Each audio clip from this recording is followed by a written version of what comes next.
Welcome to HOA Spot. The string line went up, and so did her voice. You are about to get a reinspection fee.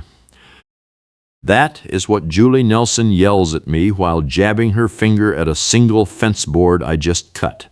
She is standing in my backyard without permission, wearing a pink cardigan even though it is 60 degrees, and she is holding a roll of caution tape like she is about to wrap my entire property. The board is sitting on two sawhorses. The angle is clean, the measurement is exact. But Julie does not care about any of that. She cares that I did not submit a second approval form for the miter cut itself, which is not a thing that exists in the Stonegate Reserve Ridge Association guidelines. I know because I have read them 4 times. I am a restaurant kitchen manager. I run on tight timing and prep windows. I do not guess. I check twice, then I execute. So when Julie showed up 10 minutes ago and started taking photos of my fence like she was documenting a crime scene, I knew this was going to be a problem. The fence project started 3 months ago when my father moved in with me. He is 76.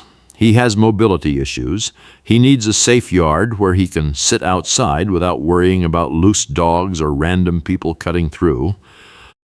Park City, Utah is beautiful, but Stonegate Reserve Ridge is one of those neighborhoods where every mailbox looks identical and the portal is full of fence photos and accusations. I submitted my fence application in January. I included drawings, measurements, materials list, contractor info, and photos of 3 other fences in the neighborhood that matched my design. The board approved it in writing. I have the email. I have the signed form. I started construction 2 weeks ago, and everything has been by the book. Until today. Julie takes another photo, then she steps closer and taps the board with her knuckle. This is not a fence, it is an encroachment. That is her line. She has said it twice now, and I can tell she is going to keep saying it. I ask her what she means. She ignores me and pulls out a laminated fence guideline sheet from her tote bag. She waves it in the air but does not let me read it. She just keeps saying the word encroachment like it is a magic spell. I point out that the fence is 3 feet inside my property line, which is marked with survey stakes that the county installed last year. She says the survey stakes are wrong. I ask if she has a different survey. She says she does not need one because she has been on the board for 6 years and she knows where the line is. A gust of wind rips through the yard and the caution tape on my wrist flaps hard. Julie yanks her own roll of tape out and starts wrapping it around one of my fence posts. She does not ask, she just does it. I tell her to stop. She ignores me. She wraps 3 loops, then she ties it off and steps back like she just solved a crisis. She says the work is suspended pending a compliance review. I ask what compliance review. She says it will be scheduled within 10 business days and I will receive a notice. I ask if I can continue working in the meantime. She says no. I ask if I can at least finish securing the posts so they do not shift.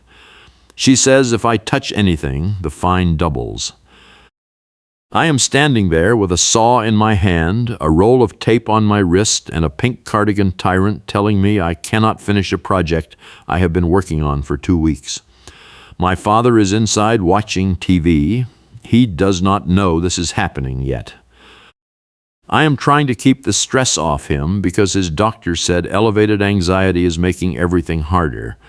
That is my stakes. That is what I am protecting. And Julie is out here inventing rules and threatening me with fees that do not exist in any document I have ever seen. I asked Julie to show me the section of the guidelines that requires a compliance review for board cuts. She flips through the laminated sheet, but she does not point to anything specific. She just says it is covered under modifications and alterations. I tell her the fence was already approved. She says the approval was conditional. I ask what the conditions were. She says I should have read the rules before I moved in, sweetheart. That word, sweetheart. She drops it like a little bomb, and then she smiles. I do not react. I let her say my name loud, because later I wanted it on the recording. I have my phone in my pocket. It has been recording since the moment she stepped into my yard. I did not tell her. I did not have to. Utah is a one-party consent state. I just need my own consent, and I have it. Julie tells me she will send the reinspection notice by end of day. She says the fee is $350. I ask where that number comes from. She says it is standard. I ask to see the fee schedule. She says it is on the website. I checked the website this morning. There is no fee schedule. There is a list of approved paint colors and a PDF of the CC and Rs, but nothing about reinspection fees. I tell her that. She says maybe I am looking at an old version. I ask if there is a new version. She says the board updated it last month. I ask where I can find the update. She says it was emailed to all residents. I did not get an email. She shrugs and says that is not her problem. She turns and walks toward the side gate. On her way out, she grabs one of my survey stakes and pulls it up.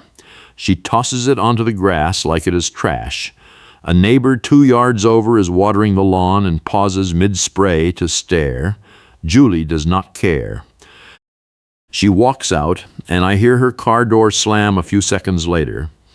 I stand there looking at the tape wrapped around my fence post, the saw still in my hand, and the survey stake lying in the grass. I take 3 deep breaths. Then I call my contractor. His name is Miguel. He has been doing fences and decks in Park City for 15 years. He knows every HOA in the area. When I tell him what just happened, he sighs and says, yeah, that is Julie. He says she has done this to 4 other people in the last 2 years. He says she invents fees and threatens to halt work, then she either backs off or the homeowner gives up. He asks if I have everything in writing. I say yes. He says good, because Julie is famous for changing her story. He tells me not to touch the fence until I get the compliance review sorted out, because if I do, she will claim I violated a stop work order and escalate the fines. He also tells me to check my mailbox every day, because sometimes she sends notices that are backdated and then claims you missed a deadline. I thank him and hang up. Then I go inside. My father is in the living room. He asks how the fence is going. I say it is fine. He does not need to hear about Julie yet.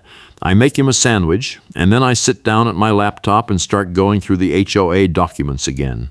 I read every page. I look for any mention of reinspection fees, conditional approvals, or compliance reviews. There is nothing.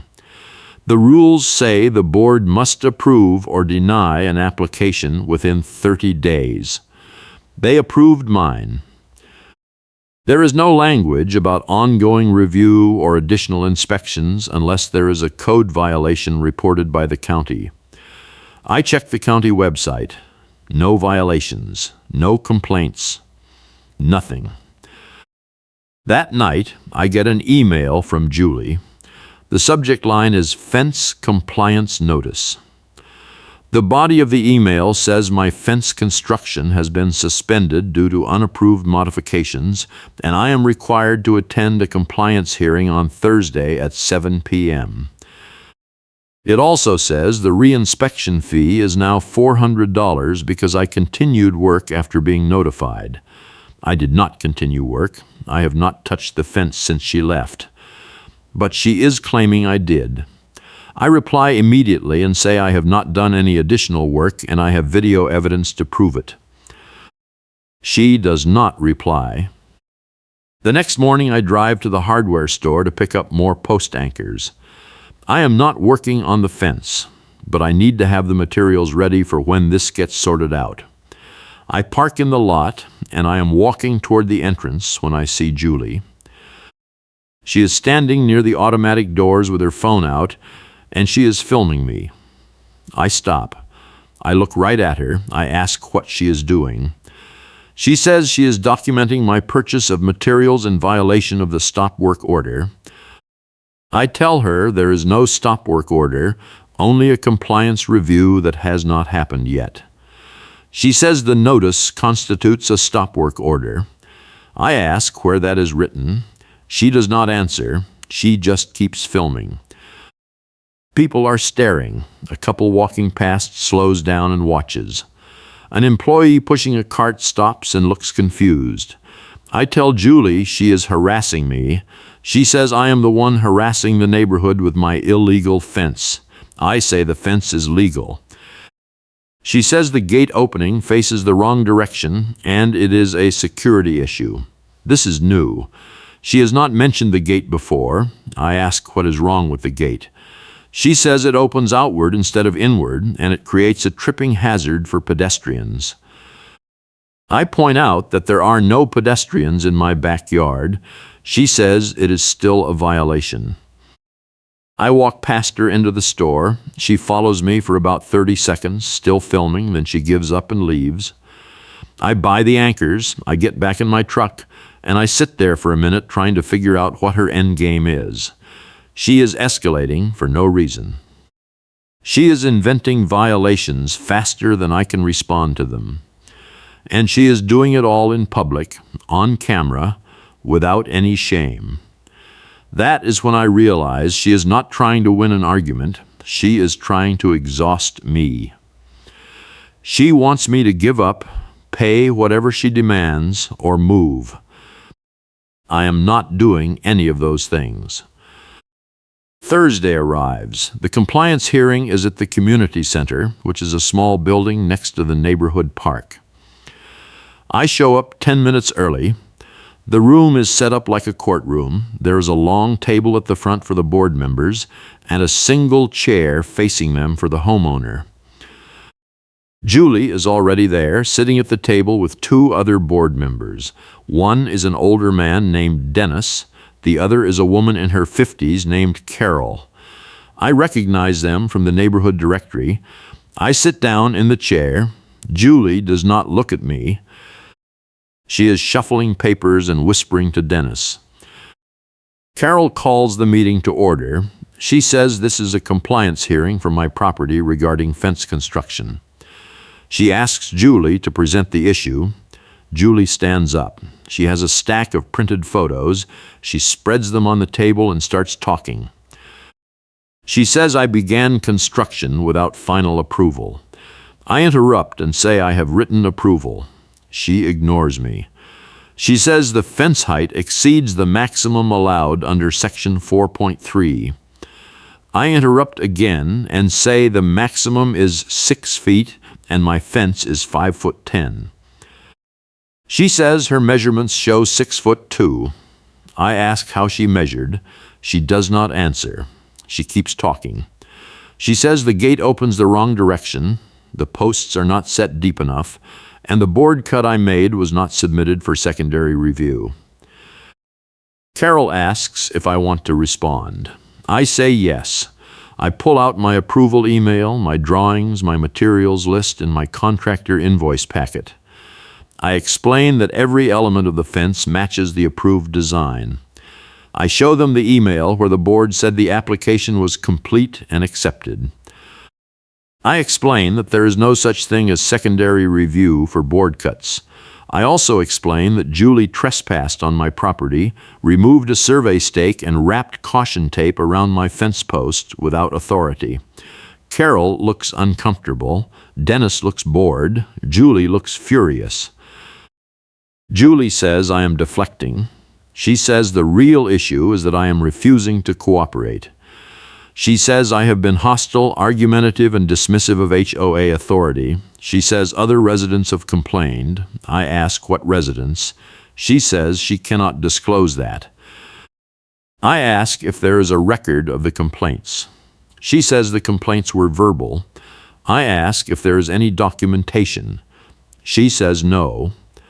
I ask how I am supposed to respond to complaints that do not exist. She says the complaints exist, she just cannot share them. Carol interrupts and says we are getting off track. She asks if there is a path forward. Julie says yes. She says I need to submit a revised application, pay the reinspection fee, halt all work until the revision is approved, and agree to a site visit by the board to verify compliance. I ask what the site visit entails. She says the board will inspect the fence, take measurements, and confirm that all elements match the revised application. I ask why I need a revised application if my current application was already approved. She says the approval was conditional. I ask what the conditions were. She pulls out the laminated guideline sheet again and waves it. She does not point to any specific section. She just waves it. That is when I say it. I say, Julie, you told me I should have read the rules before I moved in, sweetheart. But I did read them. I read every word. And there is nothing in the rules that supports anything you just said. The room goes quiet. Carol shifts in her seat. Dennis looks up. Julie stares at me. I keep going. I say you have been inventing fees, inventing violations, and inventing authority. And I have recorded every interaction we have had. I have video of you removing my survey stake. I have video of you wrapping caution tape around my fence post. I have audio of you saying my fence is an encroachment even though it is 3 feet inside my property line. And I have this hearing being recorded right now. Julie's face goes red. Carol asks if I am actually recording the hearing. I say yes. She asks if I have permission. I say I do not need permission. This is a quasi-judicial proceeding, and I have the right to document it. Dennis says that is not true. I pull up the state statute on my phone and show him. He reads it. He says nothing. Julie stands up and says I am creating a hostile environment. I say I am responding to harassment. She says I am the one harassing her. I ask how. She does not answer. She just sits down and crosses her arms. Carol says the board will take the matter under advisement and issue a decision within 10 business days. I ask if I can continue work in the meantime. Julie says no. Carol says the stop work order remains in place pending the decision. I ask where the stop work order is documented. Carol says it is implied by the hearing. I say implied is not enforceable. She says the board has the authority to halt work during a review period. I ask where that authority is granted. She points to Section 7.1 of the CC&Rs. I pull up Section 7.1 on my phone. It says the board may halt work if there is an immediate safety hazard or a code violation confirmed by the county. I point this out. Carol looks at Julie.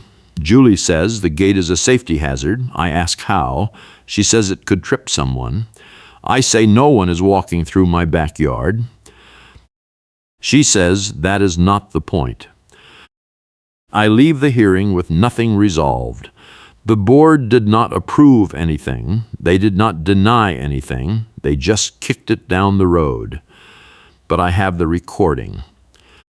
I have Julie on tape saying my fence is an encroachment, saying the complaints were verbal with no documentation, and waving the laminated sheet without citing a single rule. I also have Carol saying the stop work order is implied, which is not a thing. I drive home, I upload the recording to 3 different cloud services, and I send a copy to Miguel. He texts back within 5 minutes. He says, "You need a lawyer." I say I know. The next morning, I call an attorney who specializes in HOA disputes. Her name is Linda. She listens to the whole story, she reviews my documents, and she listens to the recordings. Then she says, "They are inventing fees and selectively enforcing rules." This is a textbook abuse case. She says the first step is to request a full audit of HOA records showing selective enforcement and suspicious enforcement fees. She says if we can prove that Julie has targeted me while ignoring identical violations by other homeowners, we have grounds for a civil suit and possibly a claim for damages. She also says I should file a complaint with the county about the survey stake removal, because that could be destruction of property. I ask how much this is going to cost. She says we can start with a demand letter and see how they respond. The letter is $800. I say do it. If you are enjoying this story, hit that like button and subscribe for more wild HOA drama and satisfying payback. Linda drafts the letter. It is 3 pages. It demands that the board provide all records of fence approvals, denials, and compliance reviews for the past 3 years. It demands a breakdown of all fees charged to my account. It demands copies of all complaints filed against my property. It demands a clear explanation of the stop work order and the legal basis for it. It also notifies the board that I am considering legal action if they do not respond within 10 days. Linda sends it certified mail. Julie signs for it 2 days later. While I am waiting for the response, I do some digging. I talk to neighbors. I find out that Julie has been on the board for 6 years, and she has been involved in at least a dozen disputes. 3 of them were over fences. 1 was over a shed. 2 were over paint colors. All of them ended with the homeowner either paying a settlement or giving up. One guy told me he repainted his entire house because Julie kept rejecting his color samples even though they were on the approved list. Another guy told me Julie threatened to fine him $200 a day until he moved his trash cans from the side of his house to the back, even though the rules do not specify where trash cans go. No one has ever challenged her. No one has ever taken her to court. She just grinds people down until they comply. I also find an ally. His name is Ray. He is the neighborhood security guard. He works nights and weekends. He has been here for 4 years. He tells me Julie uses him as muscle. She calls him whenever she wants to intimidate someone, and he shows up in his uniform and stands there while she delivers her threats. He says he is tired of it. He says she does not pay him, the HOA does, and he does not work for her personally. He also says he has seen her do things that are way over the line, like entering yards without permission and taking photos through windows. He asks if I need a witness. I say yes. He says, call me when you need me. 8 days after Linda sends the letter, I get a response. It is not from the board. It is from a management company called Summit Ridge Management. The letter says the board has retained them to handle all communications regarding my property. It says they are reviewing my file and they will respond to my demands within 30 days.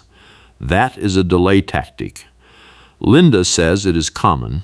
She says management companies get hired when boards realize they are in trouble, and they use the 30-day window to clean up records and get their story straight. She also says if they do not provide the records within 30 days, we can file a motion to compel and ask for sanctions. I tell her to prepare the motion. During this time, I am not touching the fence. The posts are set. The rails are attached. The pickets are half up. It looks like a construction site. My father asks when it will be done. I tell him soon. He does not push. But I can see it is bothering him. He does not feel safe in the yard. He does not sit outside anymore. That makes me angrier than any of Julie's stunts. 2 weeks later, I get a call from a number I do not recognize. I answer. It is a tow truck driver. He says he is at my house and he has been instructed to tow my truck because it is parked in a fire lane. I tell him my truck is in my driveway. He says he is looking at it right now. I ask who called him. He says the HOA. I ask for a name. He says he does not have one, just a work order. I tell him not to touch my truck. He says he has to follow the work order or he does not get paid. I tell him I will be there in 3 minutes. I hang up, I grab my keys, and I drive home from the restaurant. My father is in the house. The tow truck is in the street. The driver is hooking up my truck. I pull up and park behind the tow truck. I get out and walk over. I tell the driver to stop. He says he cannot. I show him my registration. I show him photos of my driveway. I explain that there is no fire lane on my property. He looks confused. He calls his dispatcher on speaker. The dispatcher says the work order came from the Stonegate Reserve Ridge Association and the contact is Julie Nelson. I tell the dispatcher Julie does not have the authority to tow my truck from my own driveway. The dispatcher asks if I am refusing the tow. I say yes. The dispatcher says he will call Julie. He puts us on hold. A minute later, Julie's voice comes through the speaker. She says the truck is parked over the property line and it is blocking access to the fire hydrant on the street. I look at the hydrant. It is 30 feet away. There is no obstruction. I tell Julie she is lying. She says she has photos. I ask her to send them. She says she already submitted them to the fire marshal. I call the fire marshal. He answers. I explain the situation. He says he has not received any photos and no one has reported a blocked hydrant. I put him on speaker so the tow driver and Julie can hear. The fire marshal says if the hydrant was actually blocked, he would have issued a citation, and he has not. Julie goes silent. The tow driver unhooks my truck. He says he is not getting in the middle of this. He leaves. Julie hangs up. I call Linda. I tell her what just happened. She says that is attempted theft of property and abuse of process. She says we are adding it to the file. She also says we need to move faster. She files the motion to compel the next day. The motion asks the court to order the board and Summit Ridge Management to produce all records within 7 days and to impose sanctions if they refuse. The hearing is set for 2 weeks out. While I am waiting, I get another notice. This one is taped to my front door. It says I am required to attend a special hearing regarding multiple violations, including fence construction, vehicle parking, and failure to maintain landscaping. The hearing is tomorrow at 7 p.m. There is no detail about the landscaping violation. I take a photo of the notice. I look at my yard. The landscaping is fine, the grass is mowed, the bushes are trimmed. There is nothing to maintain. This is another invented violation. Julie is accelerating. I show up to the hearing. This time there are 5 board members. Julie, Carol, Dennis, and 2 people I have not seen before. One is a man in his 40s named Steve. The other is a woman in her 30s named Angela. The room is packed. There are at least 15 other homeowners sitting in folding chairs. I recognize a few of them from the neighborhood. Ray is there. He nods at me. I sit down. Carol calls the meeting to order. She says we are here to address ongoing violations at my property. She lists the violations: unpermitted fence construction, unauthorized vehicle parking, and failure to maintain front yard landscaping to community standards. I raise my hand. Carol ignores me. She says the board has reviewed the evidence and determined that I am in violation of sections 4.3, 9.7, and 12.1 of the CC&Rs. I raise my hand again. Carol says I will have an opportunity to speak after the board presents its findings. Julie stands up. She has a new stack of photos. She projects them on a screen using a laptop. The first photo is my fence. She says the height is 6'2", which exceeds the limit. I interrupt. I say that is false. She says she has measurements. I say, show me the measurements. She does not. She clicks to the next photo. It is my truck in the driveway. She says it is parked over the property line. I say, no, it is not. She clicks to the next photo. It is my front yard. She zooms in on a patch of grass near the mailbox. She says the grass height exceeds 2 inches, which violates the landscaping standards. I look at the photo. The grass is maybe 2.1 inches. Maybe. It is absurd. Carol asks if I want to respond. I say yes. I stand up. I pull out my phone. I say I have video evidence that disproves every claim Julie just made. I play the first video. It is me measuring the fence with a tape measure. The measurement is 5'10". I play the second video. It is me standing next to my truck with a tape measure showing that the truck is entirely within my property line. I play the third video. It is me measuring the grass in my front yard. The height is 1.8 inches. The room is silent. Julie's face is red. Carol looks at Dennis.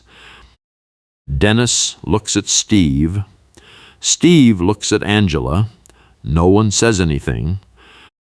Then Angela speaks. She says she wants to see the full recordings, not just edited clips. I say they are not edited. She says she does not believe me. I offer to send her the files. She says that is not acceptable. I ask what is acceptable. She does not answer. Ray stands up. He says he has witnessed multiple interactions between Julie and the homeowner, and he can confirm that Julie has trespassed, removed property, and made false claims. Julie says Ray is biased. Ray says he is telling the truth. Julie says he is not a credible witness because he is friends with me. Ray says he met me 3 weeks ago and he is tired of being used to intimidate people. The room erupts. People are talking over each other. Someone in the back yells that Julie did the same thing to them last year. Someone else says the board has been inventing fees for years. Carol bangs a gavel and says we need to maintain order. Julie stands up and points at me. She says I am orchestrating a smear campaign. I say I am responding to harassment. She says I am the one harassing her. Someone yells, then why did you go into his yard without permission? Julie does not answer. She sits down. Carol says the board will take the matter under advisement. I say no. I say I want a decision tonight. Carol says that is not how this works. I say according to Section 15.2 of the CC&Rs, a homeowner has the right to a timely decision and timely means within the same meeting unless there is a documented reason for delay. Carol looks at the CC&Rs. She flips through the pages. She finds Section 15.2. She reads it. She says, the board will issue a decision tonight. Julie looks shocked.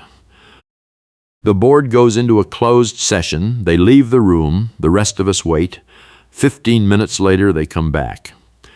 Carol says the board has determined that the fence is in compliance and the stop work order is lifted. She says the vehicle parking violation is dismissed. She says the landscaping violation is dismissed. She says all fees are waived. Julie stands up and says she objects. Carol says the decision is final. Julie says this is not over. Carol says the meeting is adjourned.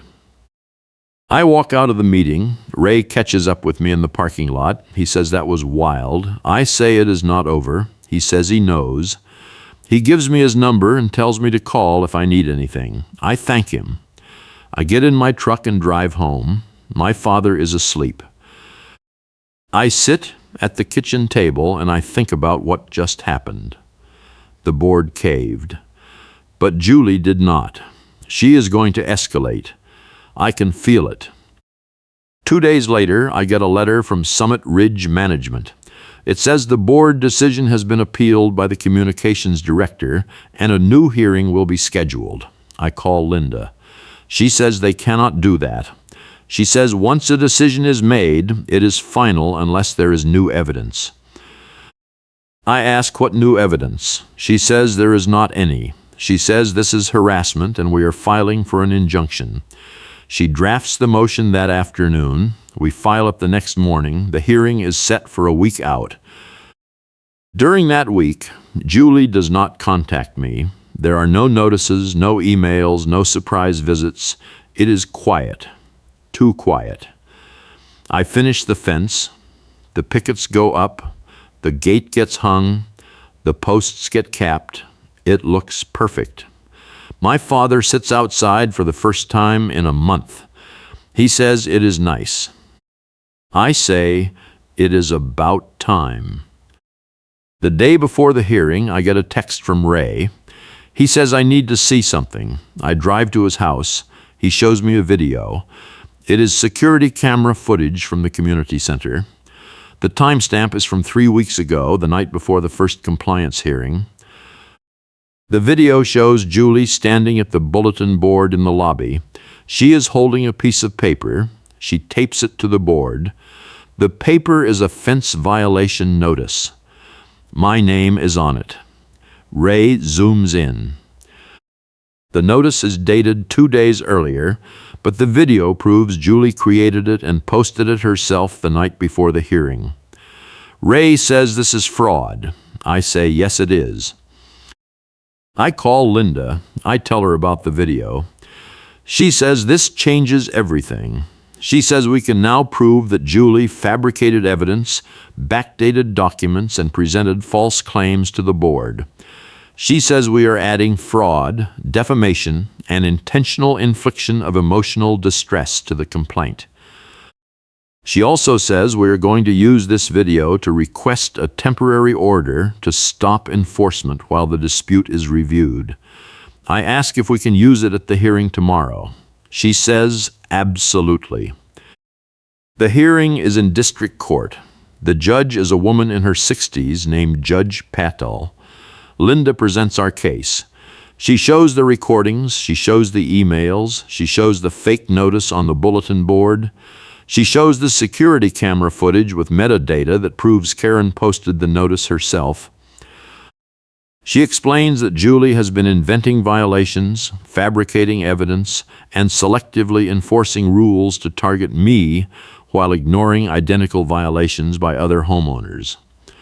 She also presents HOA records showing selective enforcement and suspicious enforcement fees. The records show that Julie charged me $400 for a reinspection that never happened. They also show that 3 other homeowners built identical fences in the past 2 years, and none of them were charged any fees. The HOA attorney tries to respond. He says Julie was acting in her capacity as communications director, and she had the authority to enforce the rules. Linda asks if she had the authority to fabricate notices. He does not answer. Judge Patel asks to see the security footage again. Linda plays it. Judge Patel watches it twice. Then she says this is fraud. The HOA attorney says it is a misunderstanding. Judge Patel says it is on video. She asks the HOA attorney if he wants to revise his statement. He does not. Judge Patel issues a ruling on the spot. She says the stop work order is vacated. She says all fees charged to my account are to be refunded within 10 days. She says Julie Nelson is ordered to stop contacting me directly, and all future communications must go through the management company. She also says the board must conduct an audit to determine if other homeowners have been subjected to similar treatment, and if so, those cases must be reviewed and remedied. She says if the board fails to comply, she will appoint a special master to oversee the HOA. The HOA attorney asks for time to confer with his client.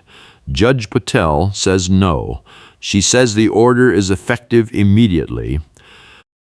We walk out of the courthouse. Linda says that was the fastest ruling she has ever seen. I say good. She says the next step is the civil suit. I ask how long that will take. She says 6 months to a year. I say I can wait. 2 weeks later, I get a call from Summit Ridge Management. The manager says the board has completed its audit, and they found evidence of selective enforcement and improper fees in 17 cases over the past 3 years. He says the board is issuing refunds and apologies to all affected homeowners. He also says Julie Nelson has resigned from the board effective immediately. I ask why. He says the board asked her to step down after the audit revealed a pattern of misconduct. I ask if she is facing any other consequences. He says the board is considering legal action, but no decision has been made yet. I say thank you and hang up. 3 days after that, I get a letter from a local contractor supply company. The letter says they are terminating their vendor relationship with Stonegate Reserve Ridge Association due to unethical practices. The letter does not specify what practices, but I can guess. Miguel calls me later that day. He says the supply company found out Julie was ordering staged photos of homeowner properties and submitting them as evidence of violations. He says the company did not want to be associated with that kind of behavior, so they cut ties with the HOA. He also says 2 other contractors in the area have done the same thing. He says the board is scrambling to find new vendors, and they are having trouble because word has spread. A vendor blacklists the HOA after Karen is caught ordering staged photos, and the board has to scramble for contractors. That is the outcome. That is the consequence. The same week, Julie shows up at my house. I am outside with my father. He is sitting in a chair in the backyard. The fence is finished. The gate is open. Julie walks up to the gate and stops. She says she wants to talk. I say no. She says she deserves a chance to explain. I say she had plenty of chances. She says I ruined her reputation. I say she ruined her own reputation. She says she is going to sue me for defamation. I say go ahead. I have everything on video. She says the videos are manipulated. I say they have metadata. She does not respond. She just stands there. Ray appears from the side yard. He is not in uniform. He is just a neighbor now. He says Julie needs to leave. She says she is on public property. Ray says the gate is on private property and she is trespassing. She says she is not past the gate. Ray says she is within the curtilage and that counts. She does not move. Ray pulls out his phone and calls the police. Julie leaves before they arrive. That night, I sit with my father. He says the fence looks good. I say it does. He says I did a good job. I say thank you. He asks if the HOA is going to leave us alone now. I say yes. He says good, because he likes sitting outside. I say I know. A month later, I get a check from the HOA. It is for $900, $400 for the fake reinspection fee, $350 for the fake compliance review, and $150 for administrative fees I did not know I had been charged. Linda says it is over. I ask if Julie is facing charges. She says the district attorney reviewed the case and decided not to prosecute because the damages were reimbursed and Julie resigned. I say that is not enough. Linda says I can pursue a civil suit if I want. I think about it. Then I say no. I am done. I just want to move on. The neighborhood is different now. People talk. The portal is full of posts about the audit and the refunds. 3 board members resign. New elections are scheduled. Julie does not run. I see her sometimes at the grocery store. She does not look at me. I do not look at her. It is over. My father and I sit in the backyard most evenings now. The fence is solid. The gate works. The yard is safe. That is all I wanted. That is all I needed. Julie tried to take it away because she could, because no one had ever stopped her. But I stopped her. Not with violence, not with vandalism, just with evidence and persistence and a refusal to give up. The system worked, barely, and only because I made it work. Until next time, keep your receipts.